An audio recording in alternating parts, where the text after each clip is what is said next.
Bismillahirrahmanirrahim. Alhamdulillah nahmaduhu wa nasta'inuhu wa nastaghfiruh. Wa na'udzu billahi min shururi anfusina wa min sayyiati a'malina.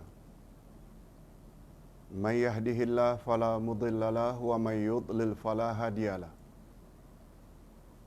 Asyhadu an la ilaha illallah wahdahu la syarika lah wa asyhadu anna Muhammadan abduhu wa rasuluh la nabiyya ba'dah.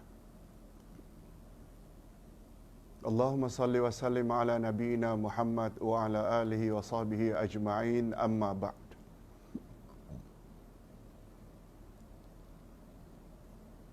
Hadirin dan hadirat serta para penonton yang saya hormati, Assalamualaikum warahmatullahi wabarakatuh.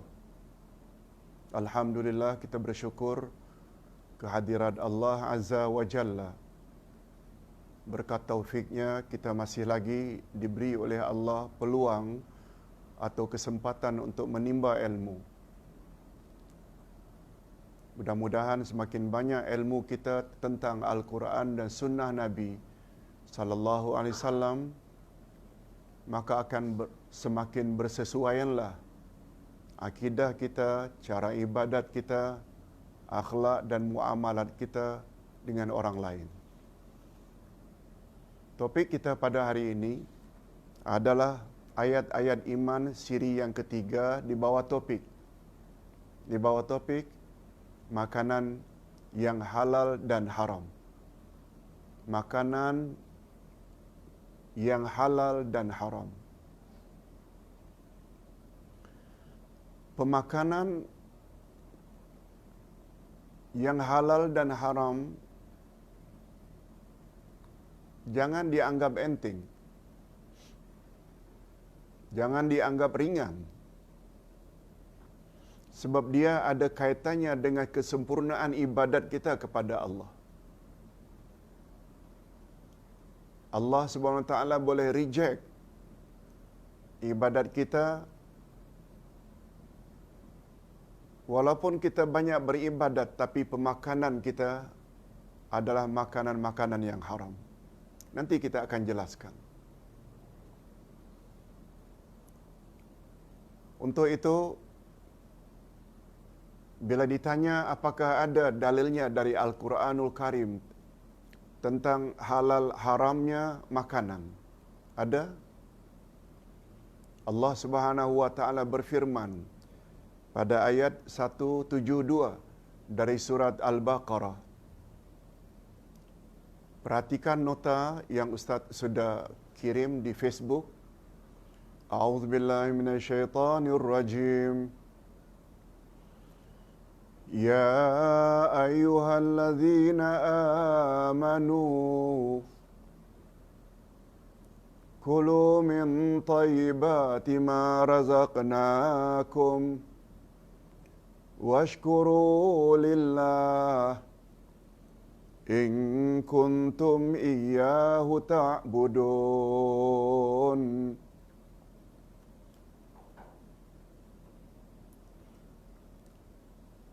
Dan dalam nota ini Ustaz bawa dua ayat. Ayat berikutnya, Innama harrama alaikumul maitata waddama walahmal khinzir wama uhilla bihi lighairillah faman ittara ghaira baghin wala 'ad fala isma alaih innallaha ghafurur rahim. Ayat berikut ini berkaitan rapat dengan ayat sebelumnya.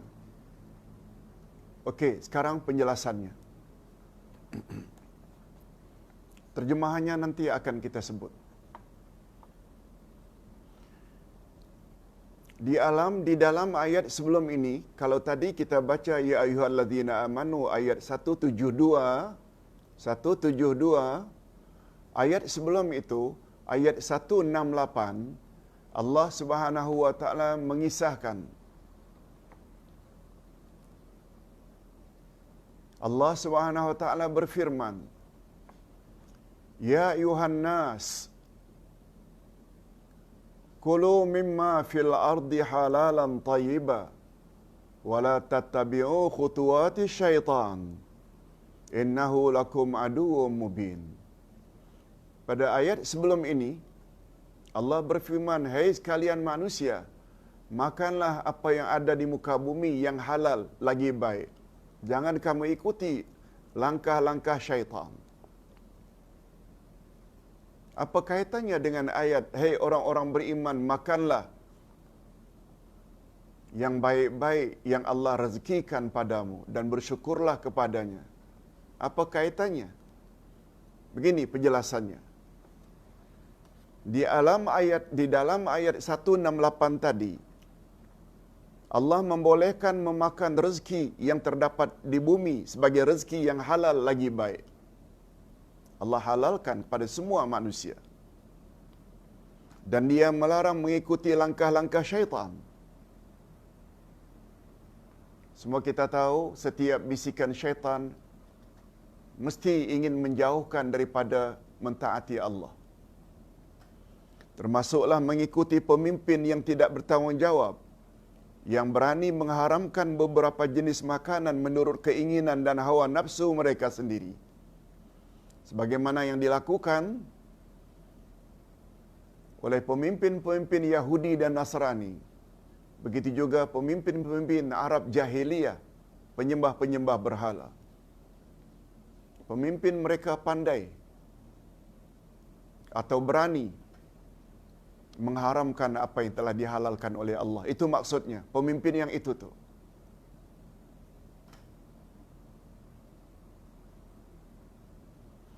Lalu di dalam ayat ini, ayat yang kita bacakan tadi, Allah ulang lagi perintahnya agar memakan makanan yang baik-baik dan bersyukur kepadanya. Karena Dialah Allah yang berhak disembah dan disyukuri. Kita pernah sebut sebelum ini, nikmat Allah yang Allah anugerahkan kepada kita umat manusia sangat banyak. Yang kita simpulkan kepada dua nikmat utama, nikmatul ijad dan nikmatul imdad. Ijad maknanya mengadakan kita yang sebelumnya tiada menjadi ada. Dan yang kedua, nikmatul imdad, Allah supply kita segala keperluan dan hajat kita seperti makan, minum, oksigen, tempat dan lain-lain. Selanjutnya ditegaskan bahawa makanan yang diharamkan Allah dalam ayat yang kita bacakan tadi hanya 4 saja.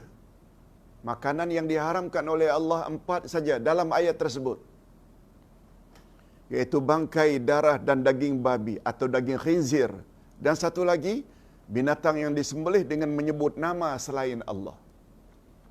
Nanti kita jelaskan satu demi satu. Adapun makanan lain seperti makanan yang diharamkan oleh pemimpin kaum musyrikin adalah halal dan baik untuk dimakan. Nah, sekarang kita mula tafsirkan ayat demi ayat. Ayat pertama, yaitu ayat 172. Ya ayyuhalladzina amanu kulu min thayyibati ma razaqnakum washkuru lillah in kuntum iyyahu ta'budun. Artinya, hai orang-orang yang beriman, makanlah di antara rezeki yang baik-baik yang kami berikan kepadamu, dan bersyukurlah kepada Allah jika benar-benar kepadanya kamu menyembah. Itu baru terjemah harfiah, literal translation. Untuk mengambil hukum, kita selalu sebut, kita perlu kembali kepada terjemah ma'nawiyah atau tafsirannya. Ini dia tafsirannya. Di dalam ayat ini Allah menegaskan supaya orang-orang yang beriman memakan makanan yang baik-baik yang diberikan Allah dan rezeki yang diberikannya itu mestilah disyukuri. Kalau pada ayat sebelumnya perintah Allah memakan, kalau pada ayat sebelumnya perintah agar memakan makanan yang baik-baik ditujukan kepada manusia secara umum, ya ayuhan nas, dan perintah tersebut diiringi dengan larangan mengikuti ajaran syaitan. Sedangkan dalam ayat ini perintah ditujukan khas kepada orang-orang beriman saja, supaya memakan rezeki Allah yang baik-baik. Atas sebab itulah perintah ini diiringi dengan perintah supaya mensyukuri. Pada orang beriman, Allah Subhanahu Wa Taala sebut secara khusus, makanlah makanan yang baik-baik dan selanjutnya syukurilah. Ini sebagaimana yang kita sebutkan semalam. Terhadap anugerah ilahi, kita terima dan syukuri. Semalam kita dah sebut dah. Umar ibn al-Khattab ditanya oleh sahabat, "Ya Amirul Mukminin, ayat Quran menyebut kebolehan kita mengkasarkan salat dalam perjalanan jika takut diganggu oleh orang kafir. Begitu bunyi ayat. Kalau tidak salah ayat 101 dari surat An-Nisa. Apabila kamu berpergian atau musafir, tidak salah kamu mengkasarkan, memendekkan salat yang 4 menjadi 2 jika kamu takut diganggu oleh orang kafir." Begitu Umar ditanya, lalu Umar jawab, "Aku akan jawab kamu sebagaimana jawaban Rasul terhadapku ketika aku soal pertanyaan yang sama." Jawab Nabi, "Sadaqatu minallah faqbalu sadaqatah." Atau kama qala Rasul. Kebolehan mengkasarkan, memendekkan salat dalam perjalanan itu adalah sedekah daripada Allah. Terima sajalah sedekah daripada Allah. Itu sebabnya Imam Malik berpendapat, siapa yang tidak kasarkan salat dalam perjalanan jauh, dia termasuk kufur nikmat. Allah dah bagi, dia tak mau terima. Jadi macam inilah lebih kurang ayat ini. Terhadap makanan yang halal, makan. Kemudian kamu syukuri. Baik, kita teruskan. Imam Ibn Katsir berkata, Allah SWT menyuruh hamba-hambanya yang beriman agar memakan rezekinya yang baik-baik dan mensyukurinya di atas nikmat itu jika mereka benar-benar hamba-hambanya. Makanan-makanan yang halal adalah salah satu.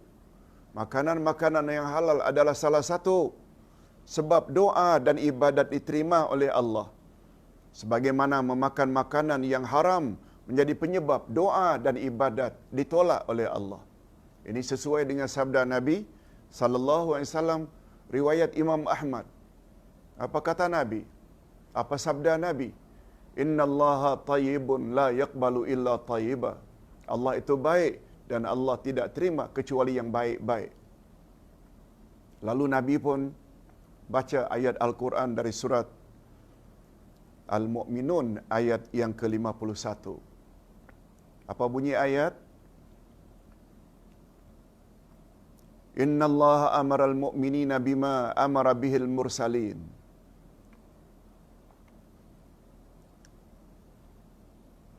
Maaf, saya ulang hadis Nabi, riwayat Imam Ahmad, sesungguhnya Allah itu baik dan Allah tidak menerima kecuali yang baik-baik. Dan dia, yakni Allah, menyuruh orang-orang yang beriman apa yang dia juga suruh para rasul. Apa yang Allah suruh orang beriman, ya ayyuhalladzina amanu, suruhan yang sama juga disuruh kepada para rasul. Lalu Nabi pun membaca ayat dari surat Al-Mu'minun atau ayat surah 23 ayat 51, ya ayyuhar rasul kulu minat tayyibati wa'malu salihah inni bima ta'maluna alim. Artinya, wahai Rasul, hai para Rasul, makanlah dari makanan yang baik-baik dan kerjakanlah amal yang saleh. Sesungguhnya aku maha mengetahui apa yang kamu kerjakan. Jadi sekali lagi ringkasnya hadis ini, pemakanan boleh mengakibatkan amal itu diterima dan amal itu ditolak. Sebab Allah itu baik dan tidak menerima kecuali yang baik-baik saja. Syekh Al-Maraghi berkata, dalam ayat di atas Allah SWT membolehkan orang-orang beriman agar bersenang-senang dengan hasil usaha mereka yang Allah halalkan dan tidak menghalang kita untuk mengecap kelezatannya atas dasar agama. Hanya Allah halalkan. Ustaz ulang, dalam ayat ini Allah SWT membolehkan orang-orang beriman agar bersenang-senang, berlezat-lezat dengan hasil usaha mereka yang Allah halalkan dan tidak menghalang kita untuk mengecap kelezatan atas dasar agama hanya karena ingin menyiksa diri. Orang-orang dulu, Yahudi ke Nasrani ke musyrikin ke, kononnya mereka mengharamkan apa yang Allah halalkan adalah kata mereka itu kehendak agama supaya menjadi lebih sempurna. Walaupun Allah halalkan, tak, jangan kita makan. Nah, ini bercanggah dengan Islam. Allah Subhanahu Wa Taala suruh mereka makan apa yang telah Allah halalkan. Cuma ada beberapa makanan yang haram, yang itu saja yang kamu jauhi.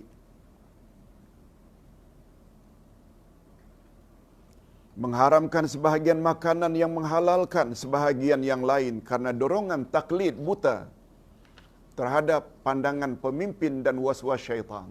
Ini perbuatan orang-orang kafir atau orang-orang musyrikin. Dia juga menyuruh kita, yakni Allah. Allah juga menyuruh kita agar bersyukur kepadanya yang telah mencipta makanan-makanan yang halal dan mempermudah jalan untuk mendapatkannya.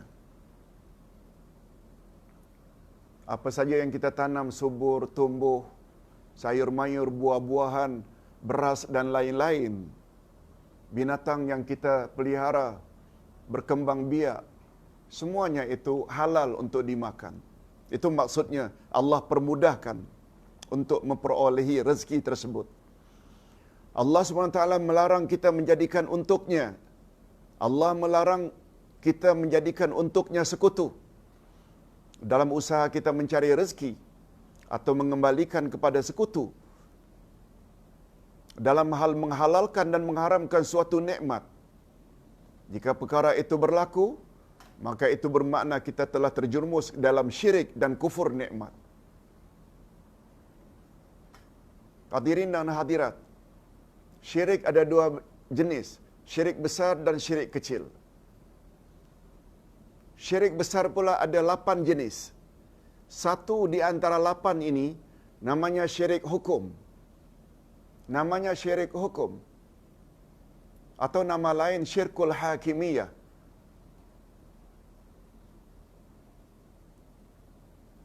Menetapkan hukum itu hanya milik Allah. Oleh sebab itu, bila kita tetapkan hukum sesuatu selain Allah, bermakna kita telah syirik. Contoh, Allah halalkan, lalu pendeta pula atau siapa saja mengatakan, tak, walaupun Allah katakan itu halal, tak, sebenarnya itu haram. Lalu kita ikuti kehendak pemimpin agama kita. Itu bermakna kita telah menyengutukan Allah dalam bab hukum. Sebab hukum itu hanya milik Allah. Ini maksudnya mengapa jadinya syirik.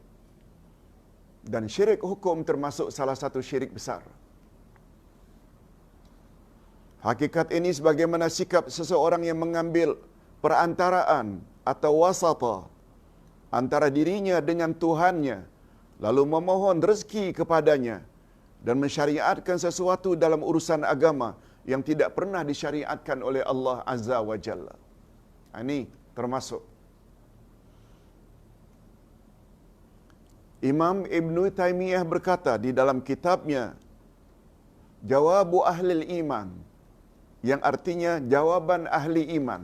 Apa kata beliau?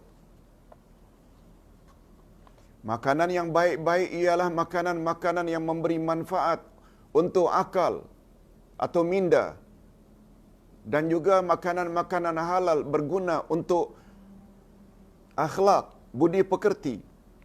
Sedangkan makanan-makanan yang buruk atau jelek akan membawa mudarat atau bahaya bagi akal, minda, juga membahayakan akhlak atau budi pekerti seseorang. Begitu komen Imam Ibn Taymiyah di dalam kitab tersebut. Sebagaimana khamar atau arak adalah induk segala keburukan karena ia merosakkan akal dan akhlak.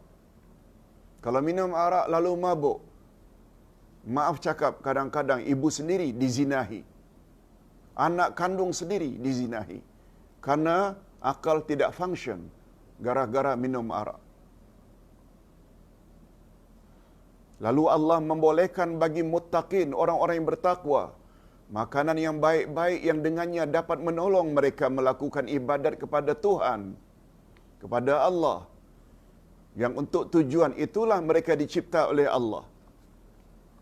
Semua kita tahu, matlamat kita dicipta oleh Allah adalah untuk beribadat pada Allah. Sesuai dengan firman Allah pada ayat 56 surat Az-Zariyat. "Wa ma khalaqtul jinna wal insa illa liya'budun."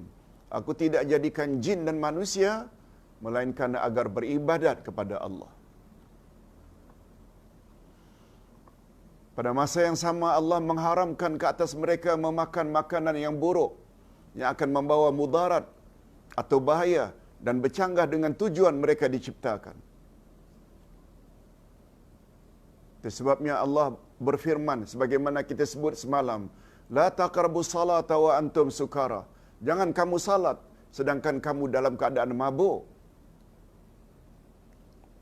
Selain menyuruh mukminin memakan yang halal dan selanjutnya bersyukur kepadanya, juga Allah telah melarang keras mereka mengharamkan apa yang telah Dia halalkan. Ingat hadirin dan hadirat, yang namanya kita telah merubah hukum Allah bukan terbatas kita menghalalkan apa yang Allah haramkan. Bukan. Walaupun itu juga termasuk. Allah kata halal, Allah kata haram, minum arak ke dan lain-lain, lalu kita katakan halal. Itu merubah hukum Allah. Tetapi juga adalah merubah namanya hukum Allah. Allah kata halal, kita kata haram. Seperti itu kita mesti memahami ayat-ayat Allah. Jangan kita pertikaikan. Apa saja yang Allah telah tetapkan, itulah Dia yang sebenarnya. Sebab Allah Maha tahu dan Maha bijaksana. Juga terhadap orang-orang yang mengharamkan apa yang Allah halalkan, juga termasuk merubah hukum Allah. Karena terlalu patuh kepada rohban, pemimpin agama mereka. Maka itu bermakna dia telah melampaui batasan-batasan Allah. Dan dia juga layak mendapat hukuman dan siksaan daripada Allah.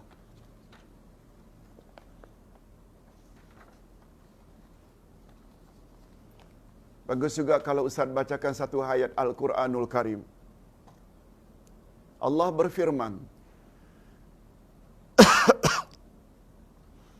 "Ittakhadhu ahbarahum wa ruhbanahum arbabam min dunillah."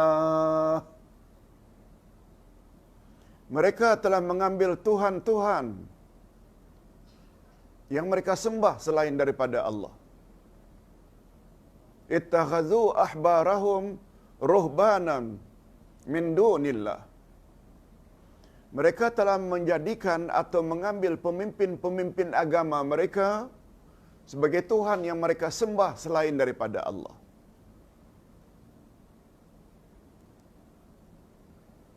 Lalu seorang sahabat yang bernama Udi bin Hatim. Udi bin Hatim ini dulunya beragama Kristian.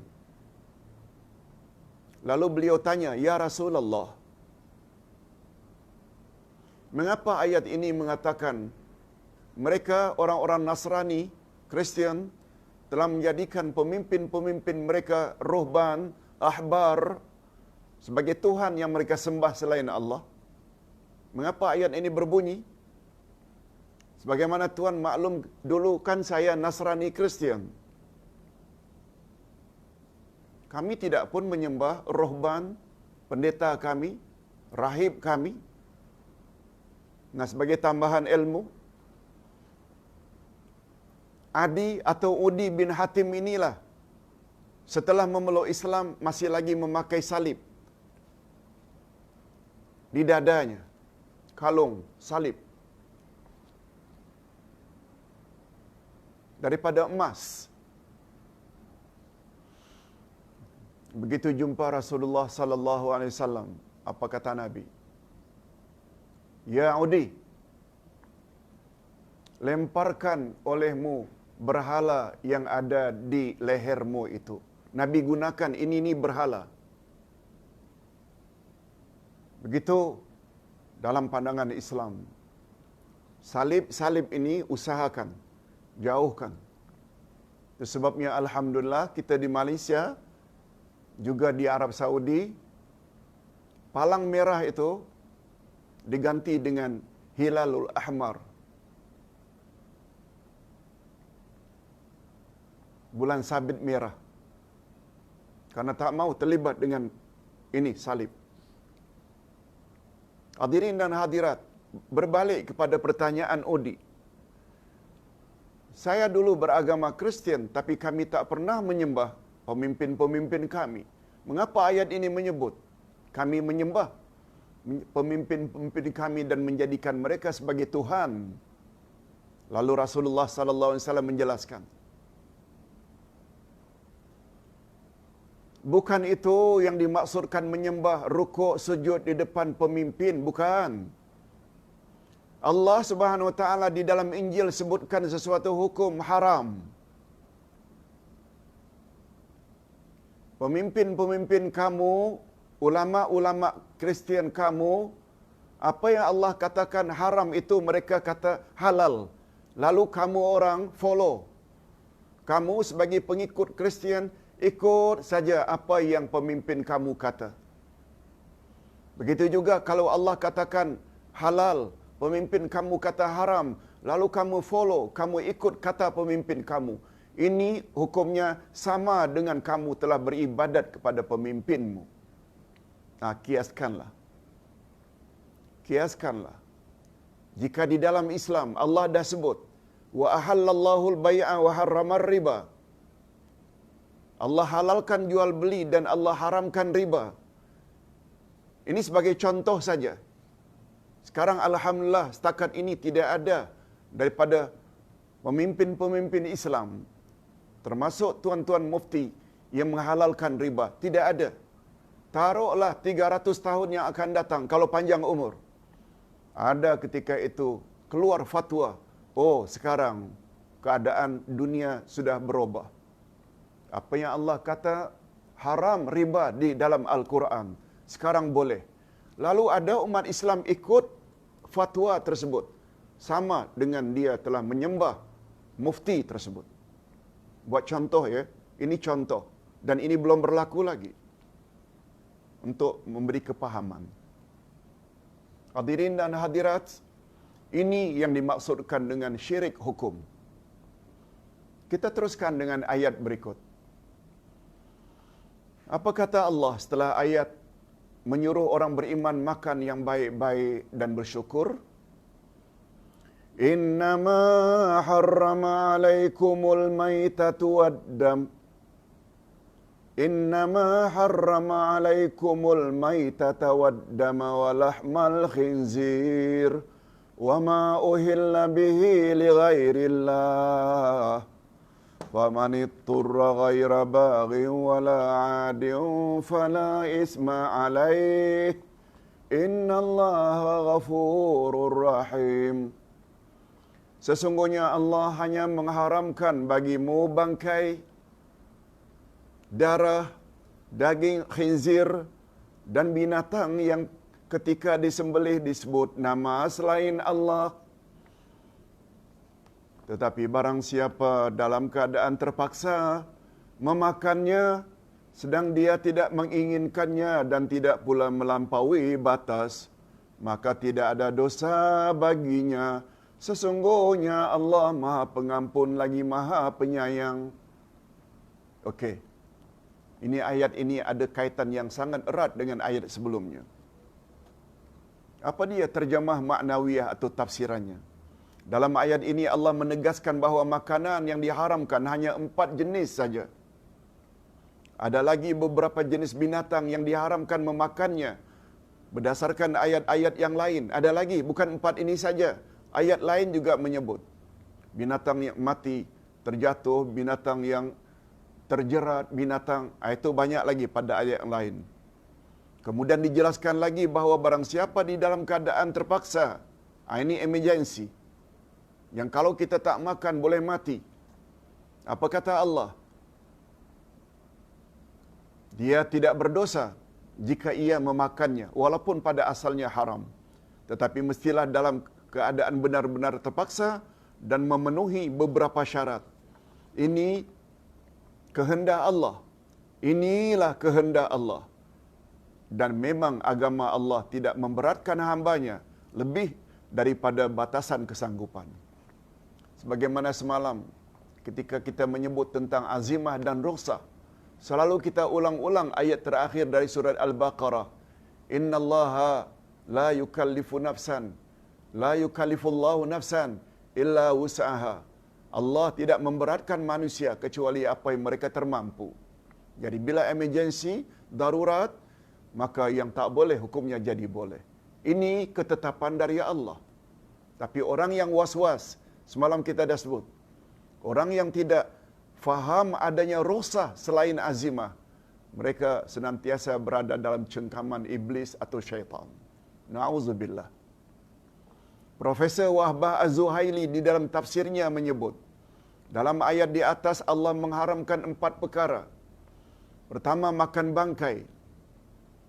Bangkai diharamkan memakannya sebab di dalam bangkai terdapat darah yang terkurung dan karenanya dapat memudaratkan. Jadi darah itu tidak keluar. Ia juga diharamkan karena ia sesuatu yang menjijikkan. Apa makna bangkai? Bangkai ialah binatang-binatang yang halal hukumnya dimakan bila disembelih. Seperti ayam, kambing, lembu dan lain-lain. Tapi sayangnya dia mati tanpa disembelih. Sembelihan pula mestilah memotong 2 urat. Supaya dengan pemotongan tersebut, darah yang ada dalam badan tersebut tercurah. Tercurah sebanyak-banyaknya.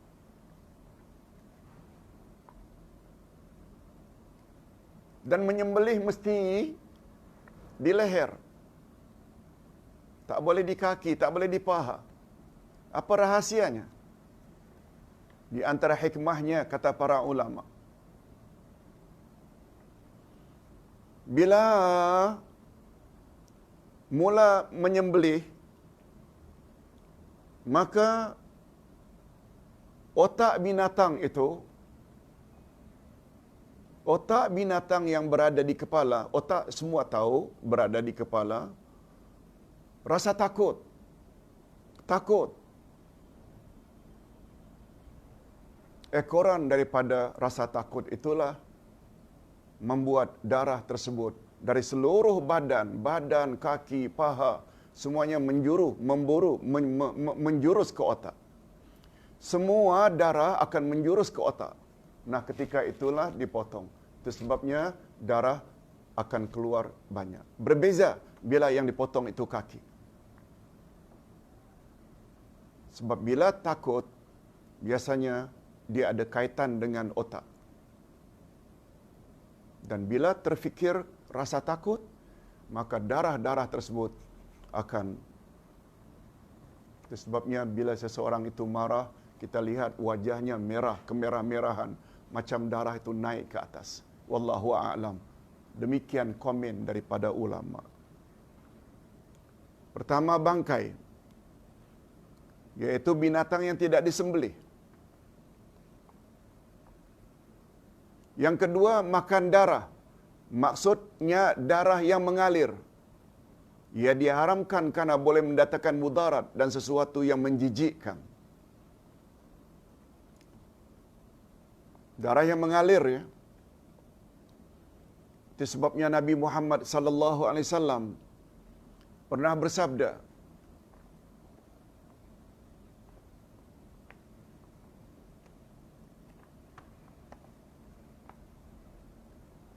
ada dua darah yang dihalalkan, yaitu limpa dan hati. Limpa dan hati. Sebab kedua-duanya dikatakan darah, tapi itu beku. Jangan dikiaskannya, bagaimana Ustaz darah bila dibekukan? Tidak, dia berasal dari darah yang mengalir. Itu maksudnya. Adapun darah yang dihalalkan, kata Nabi, adalah limpa dan hati. Asalnya darah juga, tapi itu halal. Yang ketiga, daging khinzir. Daging khinzir dapat mendatangkan mudarat, khasnya pada waktu ia sedang panas. Jiwa yang sejahtera akan memandang jijik, sebab khinzir biasanya tidak memakan sesuatu kecuali yang kotor dan menjijikkan. Wallahu a'lam. Pokoknya segala yang telah ditetapkan oleh Allah Subhanahu wa taala, kalau Allah kata haram, haram. Apalagi disebut dengan jelas, hurrimat alaikumul maitatu waddamu walahmul khinzir.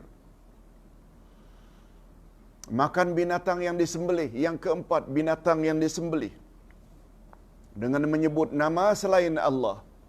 Ini adalah amalan wasaniyah, yaitu keyakinan keberhalaan dan hukumnya syirik dan bersandar kepada selain Allah. Orang Arab zaman jahiliyah ketika menyembelih menyebut nama selain Allah. Sebagai contoh, Bismillah wal Uzza, dengan nama berhala yang bernama Lata dan berhala yang bernama Uzza. Lata dan Uzza adalah dua berhala yang disembah oleh orang-orang Arab musyrikin di zaman jahiliyah. Pengharaman ini semata-mata karena ingin menyelamatkan prinsip agama dan tauhid serta keagungan Allah. Selain 4 jenis binatang yang diharamkan dalam ayat ini, juga terdapat pengharaman yang lain dalam surat Al-Maidah ayat 3. Dan apa yang diharamkan oleh Rasul seperti memakan sesuatu binatang yang bertaring, semua burung yang makan menyambar, dan makan daging keledai peliharaan. Begitu disebut oleh Nabi sallallahu alaihi wasallam. Imam Ibnu Katsir berkata, adapun firman Allah berikutnya atau sambungannya, famanitturra ghaira baghin wala 'adin fala isma alaih. Tetapi barang siapa dalam keadaan terpaksa memakannya, walaupun itu bangkai, walaupun itu darah, walaupun itu khinzir, daging khinzir, walaupun itu binatang yang disembelih tidak menyebut nama Allah, kalau terpaksa, maka tidak ada dosa baginya. Maksudnya, barang siapa yang terpaksa atau darurat memakannya, sedangkan dia tidak menginginkannya dan tidak pula berlebih-lebihan memakannya, atau tidak pula menghalalkannya, maka tidak berdosa dia memakannya. Dan ayat ini diakhiri dengan innallaha ghafurur rahim. Sesungguhnya Allah Maha Pengampun lagi Maha Penyayang. Apa rahasianya ayat itu diakhiri dengan Ghafurur Rahim, dua nama Allah, Maha Penyayang lagi Maha Pengasihi. Imam Al-Maraghi berkata, barang siapa yang terpaksa memakan sesuatu yang diharamkan oleh Allah, terpaksa memakan sesuatu yang Allah haramkan, sebab dia tidak mendapati makanan selain itu, dan dia pula takut dirinya akan binasa jika tidak memakannya, boleh mati. Sudah 5 hari, boleh seminggu, dah 10 hari tak makan. Yang ada hanya bangkai, yang ada hanya daging khinzir.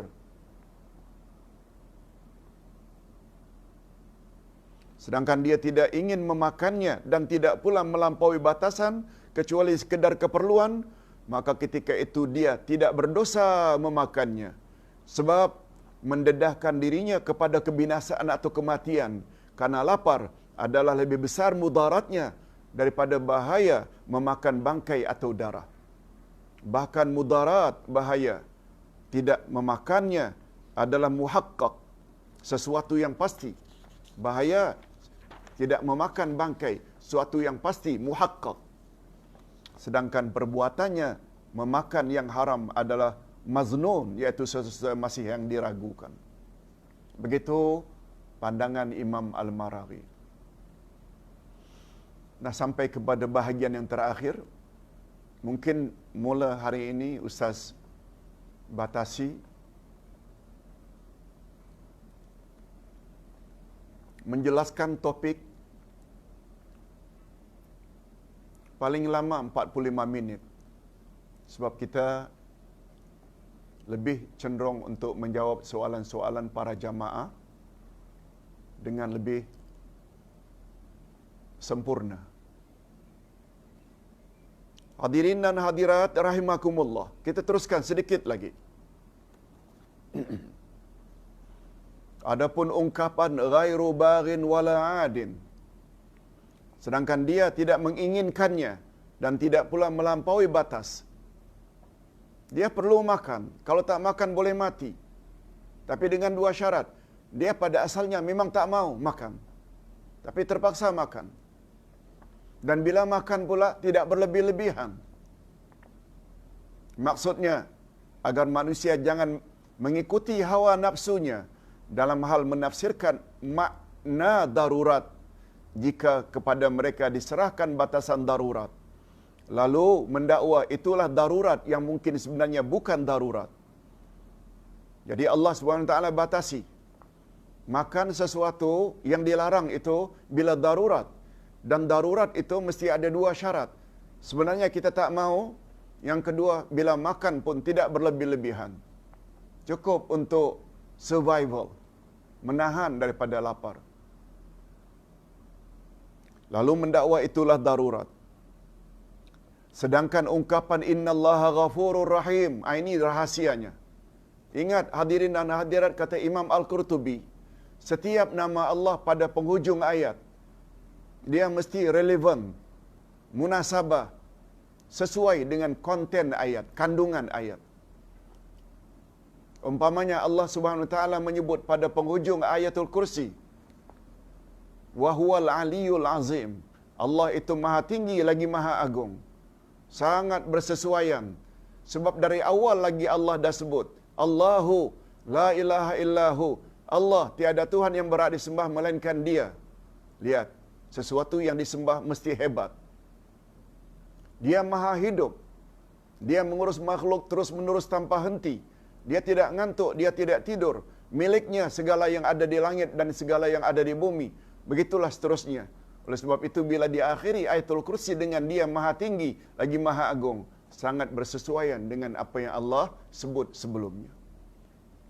Macam itulah lebih kurang mengapa dalam ayat ini Allah akhiri dengan Ghafurur Rahim, Allah maha pengampun lagi maha penyayang. Apa rahasianya? Jangan diakhiri dengan innahu huwas samiul alim. Nama Allah juga Sami, maha mendengar, Alim, maha mengetahui. Tapi tidak kena, Allah tidak letak itu namanya pada penghujung ayat. Tapi Allah letakkan Ghafurur Rahim. Apa kaitannya dengan kandungan ayat? Ini penjelasannya.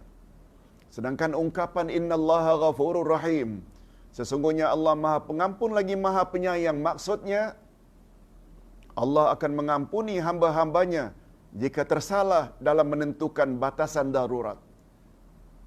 Taruhlah dia tersalah dalam menentukan batasan darurat, Allah bersedia memaafkannya. Allah menyayangi hamba-hambanya, maka dia memberi keringanan untuk memakan sesuatu yang haram agar mereka tidak merasa kesusahan. Dan darurat hendaklah dikadarkan sekadarnya. Ada kaedah dalam agama, dalam ilmu usul, ad-darurat tubihul mahzurat. Bila awak dah sampai peringkat darurat, emergency, maka hukumnya boleh apa yang sebelumnya tak boleh. Makan darah, bangkai, daging khinzir, semuanya tak boleh pada asalnya. Tapi bila darurat, emergency, boleh mati bila tak makan, boleh makan dan tak dosa. Cuma kaedah itu diatur lagi oleh kaedah yang lain. Ad-darurat tuqdaru biqadariha. Darurat adalah dikadarkan sekadarnya. Bila dah makan daging babi, oh, rupanya enak, sedap, patutlah dia diharamkan. Makan. Sudah mula dosa. Sebab kita sudah berlebih-lebihan. Namun demikian, ini bagus juga pandangan Ibnu Arabi. Kalau ada satu bangkai kambing, bangkai ayam, satu khinzir, mana kita patut dahulukan? Sama-sama haram. Satu bangkai, satu daging khinzir. Kata Imam Ibnu Arabi, kaedah dalam hukum darurat, kata beliau, kaedah dalam hukum darurat. Ini dia. Annal muttarra idza wajada maitatan wa lahma khinzir qaddamal maitah li'annaha tahillu hayya wal khinziru la yahil wa tahrimul mukhaffaf aula an yuqtaham min at-tahrimil musaqqal. Terjemahan bahasa kita, sesungguhnya orang yang terpaksa emergency darurat, jika dia mendapati bangkai dan daging khinzir, dua sama-sama haram, hendaklah dia dahulukan bangkai, dia makan bangkai, sebab bangkai halal ketika hidupnya. Ayam memang hidupnya, memang ayam itu memang halal, kambing memang halal ketika hidupnya. Sedangkan daging khinzir tidak halal. Dia tetap haram walaupun disembelih. Khinzir disembelih, bukanlah dengan menyembelih itu membuat dia boleh dimakan. Dia tetap haram. Itu sebabnya kata beliau, kaedah ini pengharaman yang ringan lebih utama untuk dihampiri, untuk diambil pengharaman, iaitu pengharaman yang ringan, iaitu bangkai tadi. Hendaklah diutamakan hendaklah didahulukan atau diutamakan dari pengharaman yang berat. Itu sebabnya najis khinzir dipanggil sebagai najis yang berat. Najis yang berat. Hadirin dan hadirat rahimakumullah. Sesuai dengan apa yang Ustaz telah katakan tadi, berikut ini kita akan jawab beberapa soalan daripada jemaah. Ustaz dahulukan dulu soalan yang dikirim melalui WhatsApp. Ustaz,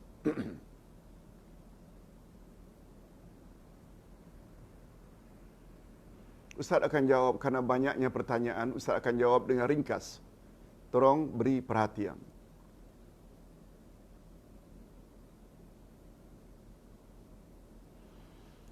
Doa lepas bangun dari rukuk. Doa ketika i'tidal, bangun dari rukuk. Hingga mubarakan fi. Mubarakan fi. Selama ini saya baca mubarakah fi. Apa bezanya Ustaz? Bukankah maknanya barakah atau keberkatan? Mohon penjelasan Ustaz. Takut mubarakah fi yang saya baca itu lain maknanya. Sebenarnya hadirin dan hadirat, bacaan yang paling bagus ketika i'tidal, selain daripada Rabbana lakal hamdu atau Rabbana walakal hamdu, juga bacaan Rabbana lakal hamdu hamdan kathiran tayyiban mubarakah. Hamdan tayyiban mubarakan. Tayyiban mubarakan. Bukan mubarakah. Bukan mubarakah, tapi mubarakan. Itu yang betul. Yang kedua, Ustaz, mohon pencerahan. Nabi dikuburkan di tempat tidurnya. Isteri kesayangan Nabi, yaitu Aisyah, tinggal bersama-sama di kuburan Nabi juga ke? Minta maaf Ustaz, ini pertanyaan dari cucu saya. Mohon pencerahan. Hadirin dan hadirat, walaupun Nabi SAW meninggal di rumah beliau dengan Aisyah radhiyallahu anha, tapi dalam masalah kubur tidak. Nabi, sebagaimana sabda Nabi sendiri, Nabi hendaklah dikuburkan di tempat beliau meninggal dunia. Jadi di tapak rumah Nabi itulah Nabi dikebumikan. Aisyah tidak.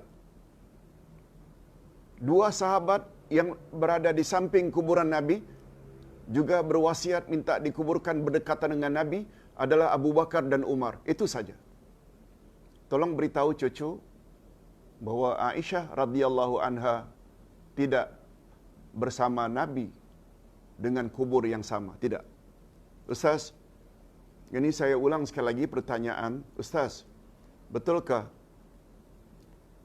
Imam Makkah memberi nasihat yang sungguh praktis?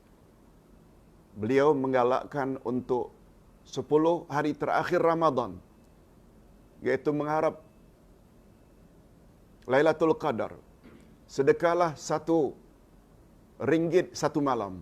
Yang kedua, salat 2 rakaat setiap malam. Yang ketiga, baca surah Al-Ikhlas 3 kali. Hadirin dan hadirat, semua kita tidak dapat nafikan kelebihan itu semuanya. Bersedekah walaupun RM1. Tahajud walaupun 2 rakaat. Baca surat Al-Ikhlas 3 kali sama dengan membaca satu Al-Quran. Tapi tidak menghubung kaitkan itu adalah ucapan atau pandangan dari Imam Masjid Al-Haram Makkah. Itu Ustaz tidak tahu. Kita tanpa menafikan, memang fadilatnya besar. Selanjutnya, Ustaz, sahih ke amalan tersebut? Iaitu beliau bawa satu bacaan yang bagus kita amalkan jika mengharap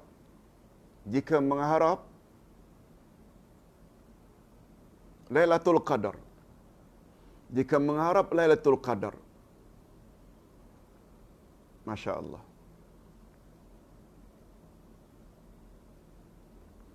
Hadirin dan hadirat rahimakumullah. Minta maaf karena dia kirim dalam bentuk gambar, tak boleh dibuka. Tapi Ustaz masih ingat. Siti Aisyah radhiyallahu anha pernah tanya, "Ya Rasulullah, apakah yang patut saya baca bila saya rasa malam itu Lailatul Qadar?" Nabi suruh bacalah, "Allahumma innaka afuwun tuhibbul afwa fa'fu anni." Ada riwayat yang satu lagi, "Allahumma innaka afuwun karimun tuhibbul afwa fa'fu anni." Ada 2 riwayat. Hadirin dan hadirat rahimakumullah. Nah, ini dia. Itu bacaan bila kita terasa malam itu malam Lailatul Qadar. Tapi pertanyaannya, ini doa yang bagus kononnya diamalkan untuk mendapat Lailatul Qadar. Bunyinya, "Ya Hayyu Ya Qayyum, Allahumma atli alaina Lailatul Qadr. Al-Azim Al-Qadri fil yaghzah wal manam." Ya Allah, masukkanlah aku ke dalam golongan orang-orang yang layak mendapat malam Lailatul Qadar yang maha agung itu, sama ada ketika aku jaga atau ketika aku sedang tidur. Hadirin dan hadirat, ini adalah pandangan atau anjuran dari para ulama. Ia bukan datang dari Nabi sallallahu alaihi wasallam doa ini. Tidak salah. Sebagaimana ustaz pula selalu baca berdasarkan ulama yang lain pula, "Allahumma ja'alni min ibadikal muwaffaqina bilailatul qadar." Ya Allah, masukkanlah aku ke dalam golongan hamba-hambamu yang mendapat taufik untuk mendapat malam Lailatul Qadar. Jangankan dalam bahasa Arab, bahasa kita pun boleh. Ya Allah, masukkanlah aku ke dalam golongan yang layak mendapat kelebihan Lailatul Qadar. Boleh insya-Allah. Tapi jangan sandarkan dia dari Nabi. Tapi memohon Lailatul Qadar tidak ada salahnya. Walaupun dalam bahasa kita. Okey, Ustaz teruskan. Ustaz, dalam satu video yang saya tonton, Ustaz ada menjawab satu pertanyaan mengenai qada salat fardu. Tapi sayangnya video tersebut terhenti sebelum penjelasan Ustaz selesai. Ustaz hanya sempat menyatakan tak ada dalil dalam Al-Quran kita perlu qada salat fardu. Bolehkah Ustaz jelaskan pandangan majoriti dalam mazhab yang 4 tentang qada salat fardu? Okey, tolong beri perhatian. Rasulullah sallallahu alaihi wasallam bersabda, apabila kamu tidur atau terlupa, hendaklah kamu salat waktu kamu jaga atau ketika kamu bangun. Ada hadis itu.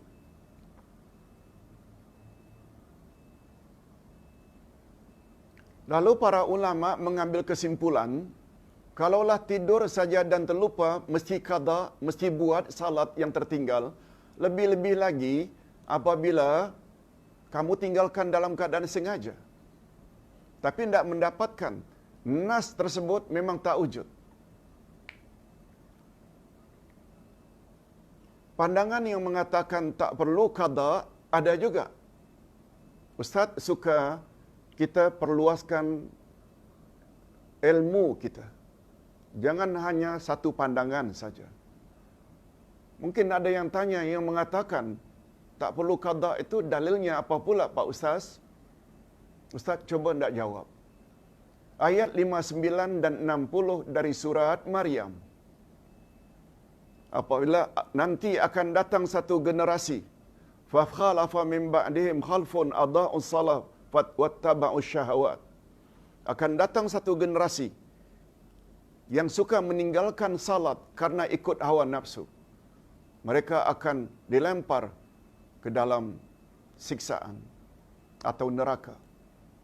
Lalu ayat berikutnya, ayat 60 menyebut, illa, kecuali, kegunaan illa huruf al-istisna untuk menyatakan hukum sebelum berbeza dengan hukum sesudah. Ustaz buat contoh. Innal insana lafi khusrin illa. Sesungguhnya seluruh jenis manusia dalam keadaan rugi. Kecuali. Siapa kecuali ini? Yang mereka tidak rugi. Mereka yang ada iman. Illal ladzina amanu. Mereka yang beramal saleh. Mereka yang berdakwah. Dan mereka yang sabar dalam berdakwah. Maknanya bila ada 4 ini pada diri seseorang, dia tidak termasuk orang yang rugi. Jadi berbalik kepada ayat 59 surat Maryam. Akan datang suatu kaum yang suka meninggalkan salat karena ikut hawa nafsu. Mereka akan dilempar dalam kebinasaan. Kecuali, bila ada kecuali ini maknanya dia tak jadi dilempar ke dalam kebinasaan. Apa dia kecualinya? Illa man taba, kecuali orang yang taubat. Wa amana, dia beriman pula. Wa amila salihah, dan dia beramal saleh pula. Ulaika yadkhulunal jannah. Bila 3 ini ada, walaupun dulunya banyak meninggalkan salat, dia layak masuk syurga, kekal abadi di dalamnya. Kata ulama tafsir, tidak ada perkataan illa man qada, kecuali orang yang mengqada. Yang ada hanya kecuali orang yang bertobat, dibaikinya imannya, dipertingkat amal salehnya. Ini di antara dalil yang mengatakan tak perlu qada. Ustaz hanya hendak beritahu pandangan yang mengatakan tak perlu qada. Bukan menyuruh para pendengar jangan qada. Dua yang tak berbeza. Dua yang berbeza. Ditambah pula Nabi pernah tegur sahabatnya yang salat tidak tumakninah. Kata Nabi, salli wa anta lam tusalli. Salat balik sebab kamu tadi tidak salat. Tak sah salatmu. Sahabat bertanya, mengapa ya Rasulullah? Mengapa ya Rasulullah? Karena engkau tidak tumak nina ketika rukuk, i'tidal, sujud, duduk antara sujud. Tidak ada tumak nina. Dia ulangnya lagi macam itu. Diulangnya lagi macam itu. Akhirnya Rasulullah sallallahu alaihi wasallam pun ajar sambil tumak nina ketika rukuk, i'tidal, sujud, tumak nina, yakni berhenti sejenak. Tidak ada riwayat yang Nabi suruh orang yang tidak tumak ninah tadi agar qadakan salatnya yang tak sah itu. Ini juga dalil yang mengatakan tak perlu qada salat yang ditinggalkan. Hadirin dan hadirat, hanya saja kalau kepada ustaz ditanya macam mana menurut pandangan majoriti. Majoriti dari imam mazhab yang 4 ini, majoriti kebanyakannya termasuk Imam Asy-Syafi'i, wajib qada. Wajib qada. Itu pula dalilnya. Yang mengatakan tidak wajib, ini dalilnya. Tapi pendapat yang paling kuat, pertama-tama sekali mereka yang meninggalkan salat sejak umur 15, 20 sampai insaf tak insaf tobat, insaf umur 70 tahun. Bayangkan berapa banyak dia mesti salat. Yang mustahak, yang penting, tobat dulu. Yang umur 70 ini, yang sekian puluh tahun tak salat ni tobat dulu. Yang kedua, ikuti dengan amal-amal atau salat-salat sunat. Kita dah sebut beberapa hari yang lalu, hadis sahih, riwayat Imam Bukhari dan Imam Muslim. Ketika Allah suruh malaikat memeriksa salat wajib seseorang. Lalu kesimpulannya, resultnya, sekelip mata, ya Allah engkau maha tahu, orang ini sempurna salat wajibnya. Lalu Allah kata, tulis dia sebagai orang yang sempurna salat wajibnya.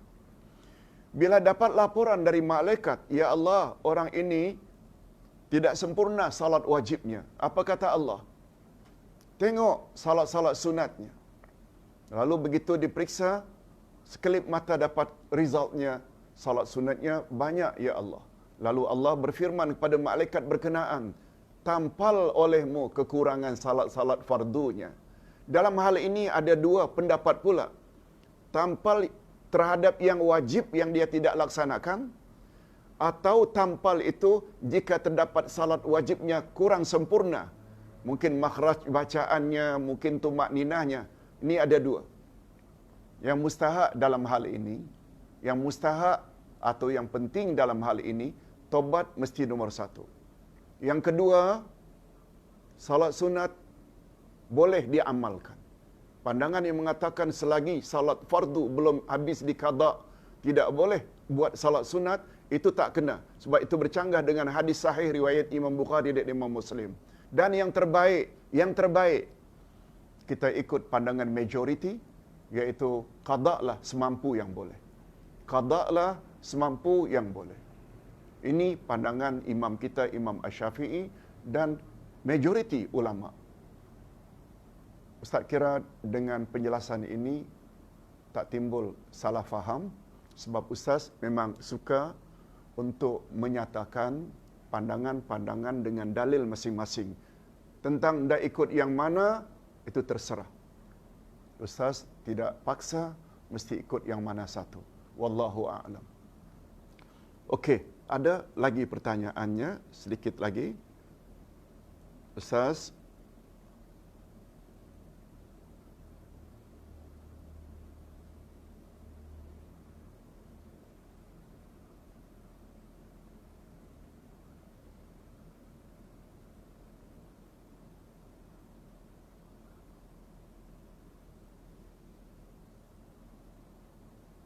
ada bang? Oh, bawah. Sorry. Ada lagi pertanyaan yang berkaitan dengan Ustaz, mohon pencerahan tentang doa kunut yang dibaca oleh imam di bulan Ramadan. Imam hanya baca secara kuat beberapa ayat yang awal, Allahumma hdina fiman hadait wa afina fiman afait. yang di akhirnya imam baca perlahan. Tak bolehkah dibaca kuat hingga habis? Adakah ini tidak menepati sunnah? Hadirin dan hadirat rahimakumullah. Doa kunut, sebagaimana yang kita sama-sama tahu, Nabi tak pernah sebut sebahagian kuat, sebahagian perlahan.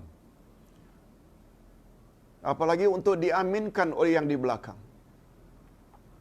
Jadi yang tepatnya ikut sunnah, baca kuat hingga berakhir. Tidak pernah datang dari Nabi sebahagian kuat, sebahagian perlahan. Itu jawaban singkatnya. Ustaz, Assalamualaikum Ustaz. Perkenalkan, saya Khairul Fatah dari Palembang, Indonesia. Masya Allah.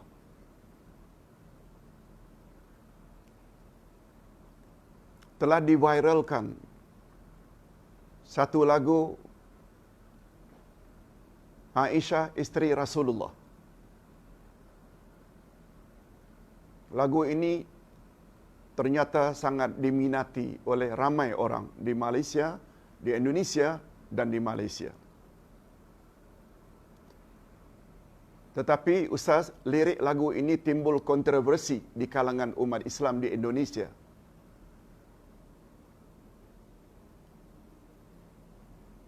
Apakah boleh Ustaz dan bagaimana komen Ustaz dalam masalah lirik lagu ini? Yang antara lain disebut bahawa kulit putih bersih, merah di pipinya. Dia Aisyah putri Abu Bakar, isteri Rasulullah. Sungguh sweet Nabi mencintaimu. Hingga Nabi minum di bekas bibirmu. Bila marah, Nabi kan bermanja mencubit hidungnya. Aisyah, romantisnya cintamu dengan Nabi. Begitulah panjang lirik yang disampaikan oleh saudara Khairul. Hadirin dan hadirat, Ustaz hanya hendak beri sedikit komen. Memang terdapat di dalam hadis Nabi sallallahu alaihi wasallam yang Rasulullah sallallahu alaihi wasallam yang menggambarkan bahawa Aisyah itu memang wanita. Itu sebabnya beliau dipanggil Humaira. Humaira itu bentuk tasghir daripada ahmar. Ahmar itu merah. Humaira maknanya kemerah-merahan, mungkin merujuk kepada pipinya, menunjukkan cantiknya. Itu sebabnya Aisyah panggilan manjanya Humaira. Rasulullah sallallahu alaihi wasallam pernah mandi bersama Aisyah.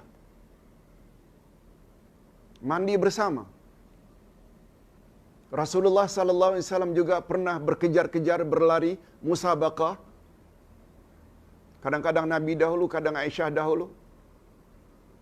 Aisyah digambarkan sebagai wanita yang slim, ramping, tinggi, dan lain-lain. Hanya saja hadirin dan hadirat, apa yang kita bimbangkan bila ia dilagukan dengan menyebut secara detail romantisnya Rasulullah dengan Aisyah. Ustaz setuju sebagaimana pandangan ulama di Indonesia sebahagiannya, dia boleh mengakibatkan umatnya akan menggambarkan sesuatu yang tak sepatutnya berlaku. Apa sebab? Apa sebab? Beliau Ummul Mukminin. Ummul Mukminin, ibu semua orang-orang beriman. Bila ibu, walaupun mereka bukan mahram kita, tetap kita haram mengawininya. Itu sebab dipanggil ibu. Semua isteri Rasul adalah ummahatul mukminin. Hadirin dan hadirat rahimakumullah. Kita sepatutnya, terutama yang buat lirik ini, berhati-hati bila mengisahkan tentang rumah tangga Rasulullah sallallahu alaihi wasallam. Sebab kita orang beriman terhadap Rasulullah tak sama dengan yang lain. Ustaz buat contoh. Pada suatu hari Rasulullah masuk Masjid Nabawi. Waktu asar. Waktu dah masuk asar. Tapi terdapat beberapa sahabat sedang tidur nyenyak. Rasulullah sallallahu alaihi wasallam tidak mau membangunkannya. Tunggu kalau ada jemaah lain yang datang. Datang Sayyidina Ali. Lalu Rasulullah perintahkan Ali, sekarang dah masuk waktu asar, teman-temanmu masih tidur, tolong bangunkan. Rasulullah, Ali radhiyallahu anhu tanpa banyak tanya, langsung bangunkan. Pendek cerita, setelah mereka beruduk, azan pun dilaungkan. Selesai salat asar, Ali menemui Rasulullah sallallahu alaihi wasallam. Apa kata Ali? Ya Rasulullah, boleh saya tanya sesuatu? Bukan karena saya merasa keberatan melaksanakan arahan Tuan, perintah Tuan, membangunkan rakan-rakan yang masih tidur. Tapi saya ingin tanya, Tuan yang selalu dan suka berbuat amal-amal saleh lebih dahulu, mengapa mesti tunggu saya untuk membangunkan mereka? Mengapa mesti tunggu saya untuk membangunkan mereka? Rasulullah hanya jawab, Ya Ali,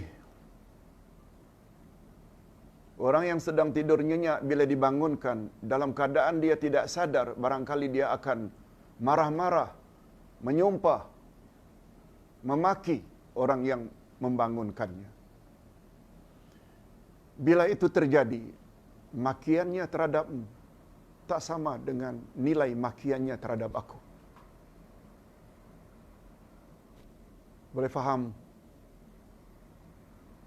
Itu sebabnya dalam ayat 2 surat Al-Hujurat, orang beriman dipanggil, hei orang-orang beriman, jangan kamu meninggi suara di atas suara Rasul. Jangan kamu panggil Rasul macam kamu panggil sesama kamu. Boleh mengakibatkan amalmu akan hancur. Jadi aku tak mau gara-gara aku, disebabkan aku, akhirnya rakan-rakanmu itu dapat dosa besar. Nah macam inilah lebih kurang. Nak menggambarkan tentang manusia-manusia biasa betapa romantiknya dia dengan istrinya. Mungkin tak begitu banyak berbahaya. Tetapi apabila menggambarkan romantisnya Rasulullah dengan Aisyah, sampai menyebut perkara-perkara dalaman rumah tangga, itu membawa imej yang Ustaz yakin bila Rasulullah hidup, pasti beliau tak suka mendengarnya. Rasulullah tak suka mendengarnya. Ustaz tidak mempertikaikan masalah lagu, tapi liriknya itu. Ustaz buat contoh. Bagi kita orang Malaysia, Singapura, termasuk orang-orang Indonesia yang berdekatan dengan Singapura, barangkali kenal siapa itu P. Ramlee. P. Ramlee adalah kegemaran mereka, idola mereka. Macam Ummi Kalsum kalau di Mesir. Tapi ada lirik P. Ramlee yang bercanggah dengan akidah Islamiah. Semua kita tahu, semua kita dengar. Apa kata beliau dalam liriknya? Kita hidup hanya sekali. Hei, hei, senang hati. Hidup hanya sekali? No. Bagi kita hidup dua kali. Hidup di dunia dan hidup di akhirat. Malah hidup di akhiratlah hidup yang hakiki, hidup yang sebenarnya. Ini nanti akan kita jelaskan pada hari esok insya-Allah. Esok atau lusa insya-Allah. Tentang umur manusia ini ada dua. Hidup manusia ada dua. Nah, kita tidak menuduh Allah yarham P. Ramlee itu berakidah begitu, tapi tidak. Kita bukan menuduh, tapi lirik itu tidak bersesuaian dengan akidah Islamiah. Wallahu a'lam. Oleh sebab itu, nasihat Ustaz kepada penulis lirik lagu-lagu, hatta lagu-lagu nasyid, berhati-hatilah bila memperkatakan tentang rumah tangga Rasulullah sallallahu alaihi wasallam. Okey. Satu lagi kalau tak salah ada pertanyaan.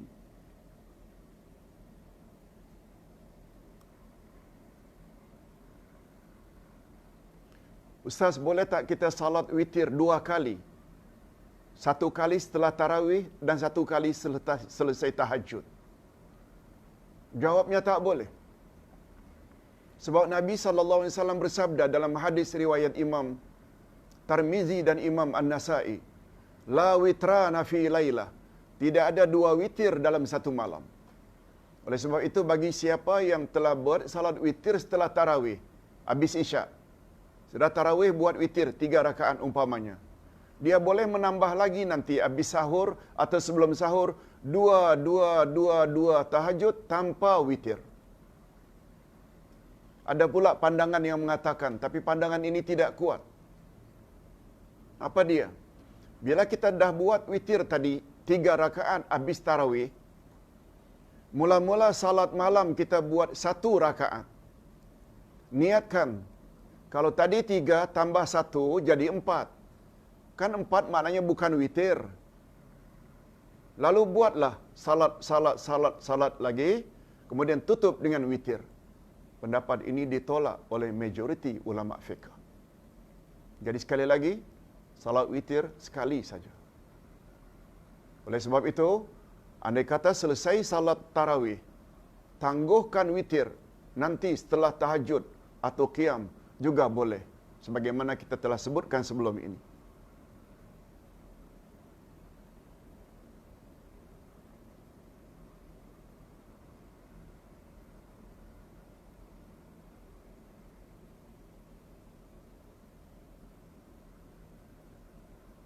Hadirin dan hadirat rahimakumullah.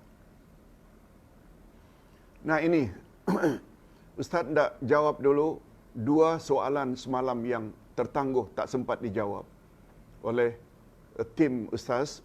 Diberitahu ini Ustaz yang belum dijawab. Amalina Fauzia. Assalamualaikum Ustaz.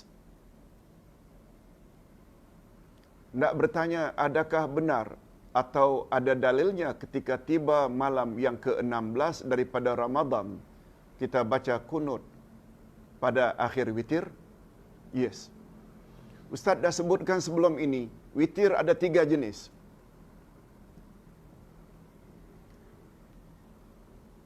Maaf. Maksud Ustaz, kunut ada 3 jenis.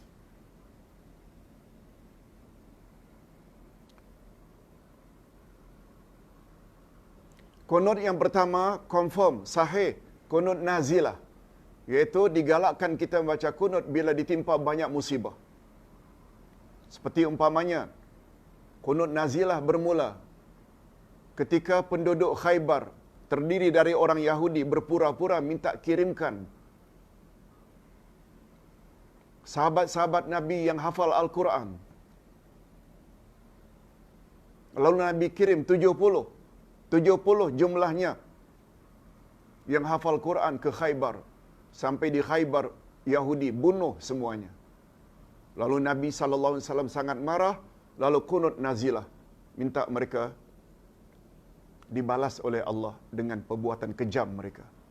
Yang kedua, kunut subuh. Yang ketiga, kunut witir. Kunut witir ini juga ada datang dari Nabi sallallahu alaihi wasallam. Setiap witir kita boleh setiap witir kita boleh kunut. Hanya saja dalam hal ini, imam kita Imam Asy-Syafi'i memilih kunut bermula daripada pertengahan bulan Ramadan, bukan dari awal. Malah pendapat ulama yang lain pula, Nabi tak pernah menyebut batasannya pada waktu-waktu tertentu. Sepanjang tahun kita boleh kunut ketika witir. Itu juga ada pandangan dari mula Ramadan lagi boleh witir. Cuma karena di Malaysia dan Indonesia pada umumnya bermazhab Syafi'i, Syafi'i punya pandangan bermula daripada pertengahan bulan Ramadan. Pertanyaan yang kedua, Rosita Abdul Ghani. Assalamualaikum Ustaz. Maaf, soalan terkeluar tajuk. Kalau seseorang yang lupa membayar zakat fitrah selepas salat Id, adakah berdosa? Apakah yang perlu dia buat selepas teringat? Baik. Hadirin dan hadirat, dulu pernah ditanya tentang zakat fitrah. Zakat fitrah ini dia ada kaitan dengan Idul Fitri. Walaupun hukumnya membayar zakat fitrah ini boleh bermula kita pegang puasa sejak awal Ramadan, tapi yang paling afdal adalah bila telah mendekati Idul Fitri. Itu sebabnya zakat itu dikaitkan dengan fitrah. Fitrah diambil dari fitri supaya memberi kegembiraan kepada orang-orang yang beridul fitri keesokan harinya. Itu sebabnya yang paling baik adalah pada malam atau sehari sebelum Idul Fitri, semakin dekat. Dan menjadi wajib, suatu kewajiban yang tak boleh ditangguhkan, iaitu sebelum melakukan salat Idul Fitri. Sebelum. Tapi apabila salat Idul Fitri telah berakhir,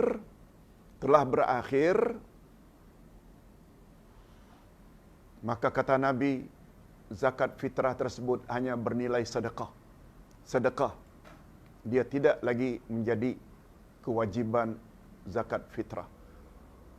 Sebagaimana kita sama-sama maklum, zakat fitrah hukumnya wajib. Oleh sebab itu, kalau dibayar setelah salat Idul Fitri, maka nilainya hanya sedekah, bukan zakat fitrah, maknanya kita berdosa. Bila berdosa, tak ada jalan lain kecuali tobat pada Allah Azza wa Jalla, dan kita perbanyakkan sajalah sedekah-sedekah sunat. InsyaAllah boleh cover sedikit sebanyak kesalahan tersebut. Wallahu a'lam. Cuma sebagai tambahan, karena dalam PKP, lockdown, kita boleh salat Idul Fitri di rumah. Tanya diri, dah zakat fitrah atau belum? Jangan kita setelah salat Idul Fitri baru zakat fitrah. Kita boleh delay. Tidak semestinya jam 7, jam 8, jam 9. Pokoknya zakat fitrah keluar dulu, baru salat. Itu pun salah satu solusi supaya tidak berdosa. Wallahu a'lam. Ustaz akan jawab beberapa pertanyaan semampu yang boleh. Hari ini daripada Puan Zahra Ahmad. Assalamualaikum Ustaz. Binatang di Amerika dikata disembelih oleh ahli kitab. Tetapi ramai yang kita was-was. Adakah mereka betul ahli kitab? Ramai dari kalangan mereka yang ateis, tidak bertuhan. Hadirin dan hadirat, di dalam Al-Quranul Karim Allah menyebut, makanan ahli kitab halal bagi kamu. Makanan ahli kitab halal bagi kamu.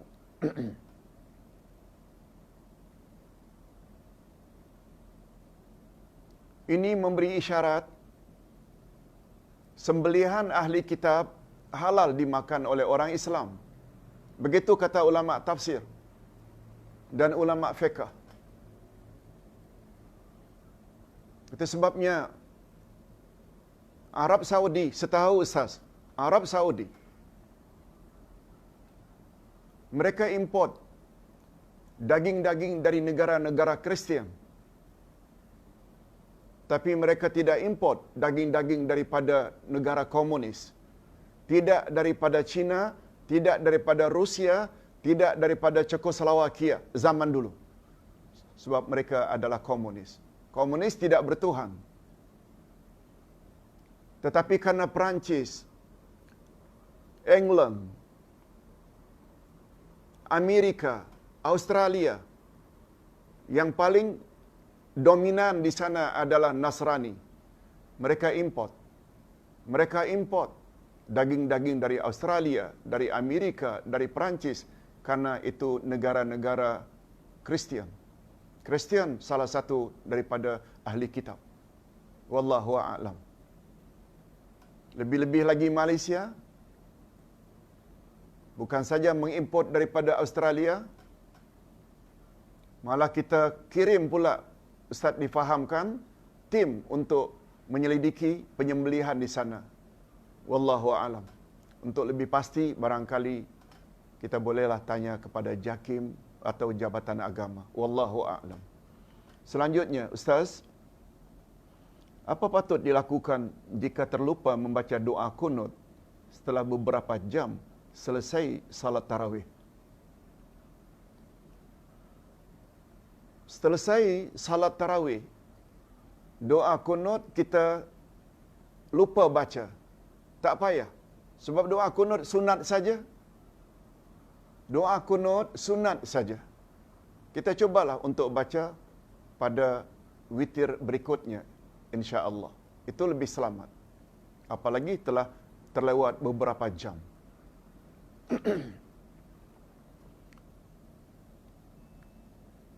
Mana bang? Masjid. Masjid Mukim, Pek Macang. Ustaz, ana mau tanya bagaimana cara kita mau menghindarkan diri dari makanan yang syubhat. Bagaimana menghindarkan diri dari makan yang syubhat? Pertama sekali, pastikan makanan itu halal. Nabi SAW bersabda, "Innal halala bayyin wa innal harama bayyin wa bainahuma umurun mustabihat."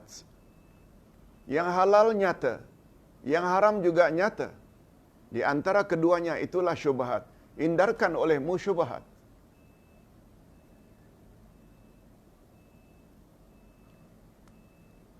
Umpamanya di satu restoran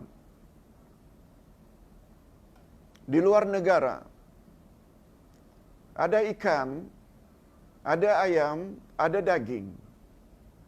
Kalau kita makan ikan mungkin lebih selamat dari syubhat, sebab ikan tidak perlu disembelih. Oh tapi Ustaz, macam mana dia masak? Itu syubhat lagi. Kalau ragu, makan roti. Makan buah-buahan, makan apple. Nah, kalau ragu juga, musafirlah bersama Maggi Mee. Kalau Maggi Mee pun ragu juga, puasa sajalah.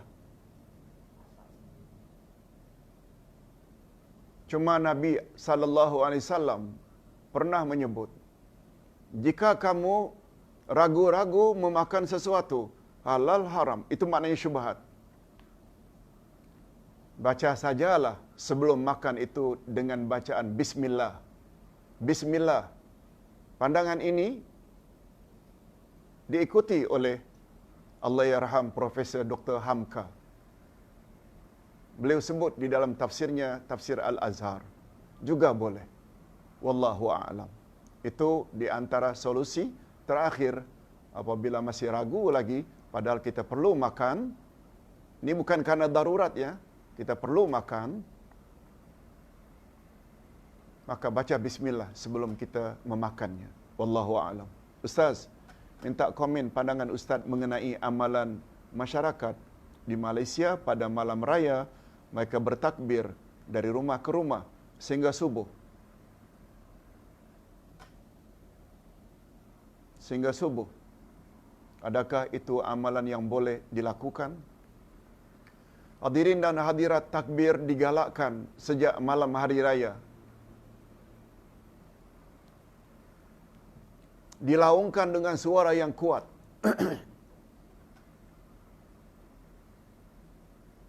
Sebab dia termasuk zikir yang digalakkan agar dikuatkan. Antara lain, azan itu zikir yang hendaklah dikuatkan sebagai menandakan masuk waktu. Yang kedua, talbiyah, labbaik Allahumma labbaik ketika haji atau umrah. Yang ketiga, takbir hari raya. Allahu Akbar, sebab dia termasuk syiar. Supaya orang tahu semua bahawa hari raya sudah tiba. Adapun amalan dari rumah ke rumah, terus terang saja itu tidak ada datang dari Nabi sallallahu alaihi wasallam. Kalau di Indonesia lebih-lebih lagi, mereka akan naik lori konvoi sepanjang jalan seluruh negeri takbiratul ihram. Dari satu sudut, karena itu adalah syiar, tak ada masalah sebenarnya. Tapi bila ditanya dari rumah ke rumah, ini memang tak pernah dianjurkan oleh Nabi sallallahu alaihi wasallam. Wallahu a'lam. Bagaimana pula Ustaz, sebahagian yang bermazhab Syafi'i memang tidak melakukan qunut karena menganggapnya sunat dan Rasulullah juga pernah tidak melakukannya. Ya, sebagaimana kita sama-sama maklum definisi sunat ini, buat dapat pahala, tinggal tidak berdosa. Karena itu anjuran dari Nabi, sunnah Nabi, buatlah. Tapi sunnah ini beza dengan baca Al-Fatihah. Baca Fatihah itu sunnah Nabi juga, tapi hukumnya wajib. Ada juga sunnah yang hukumnya sunat. Kalau kita takbiratul ihram, Allahu Akbar, tanpa mengangkat tangan, sah tak? Sah. Sebab mengangkat tangan ini hanya sunat. Jadi sunnah Nabi ada yang hukumnya wajib, rukun, bila tidak dibuat ibadat kita batal, tidak sah. Seperti tidak takbiratul ihram, seperti tidak rukuk, seperti tidak baca Al-Fatihah. Sedangkan kunut ini sepakat ulama mengatakan hukumnya sunat. Sebaiknya buatlah. Sebab ganjarannya besar, lebih-lebih lagi dalam bulan Ramadan. Tapi bila sengaja tidak buat,